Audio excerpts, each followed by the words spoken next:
જે ગત તારીખ 3ના રોજ દીવાનપરા મેઇન રોડ અને દીવાનપરા પોલીસ ચોકીની સામે અમારા એક અગ્રણી વેપારી એવા મનાલી ટેક્સટાઇલમાં 13.5 લાખ રૂપિયાની રોકડ રકમની ચોરી થયેલી હતી, જેનો 8 દિવસ સુધી ગુનેગારો પોલીસ પકડથી બહાર છે. માટે અમે આ બાબતે ઉચ્ચ સ્તરીય તપાસની માંગણી કરવા માટે સાહેબના આવેદનપત્ર માટે આવ્યા છે. જી, અમે એફઆઈઆર નોંધાયેલી છે અને તંત્ર દ્વારા તપાસ કરવામાં આવી છે, પણ હજી સુધી ચોરો પકડાયેલા નથી.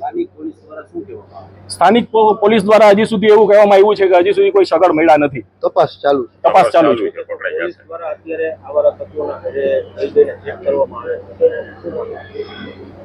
એ સારી સિસ્ટમ છે અને ખરેખર રાજકોટમાં ગુનાખોરી ખૂબ ફૂલી ફાયેલી છે. માટે જે તંત્ર દ્વારા જે પગલાં લેવામાં આવ્યા છે એને અમે આવકારીએ છીએ. પણ રાજકોટમાં છેલ્લા 10 દિવસમાં 3 મોટી ચોરી થયેલી છે અને એ પણ એ ડિવિઝન વિસ્તારમાં જ થયેલી છે.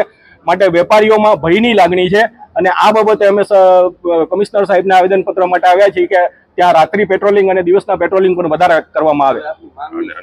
અમારી માંગણી છે કે આ બાબતે ઉચ્ચ સ્તરીય તપાસ કરી અને મોટા અધિકારીઓને આની તપાસ સોંપી અને વહેલામાં વહેલી તકે ગુનેગારોને પકડવામાં આવે અને અમારા વેપારીઓને ન્યાય આપવામાં આવે.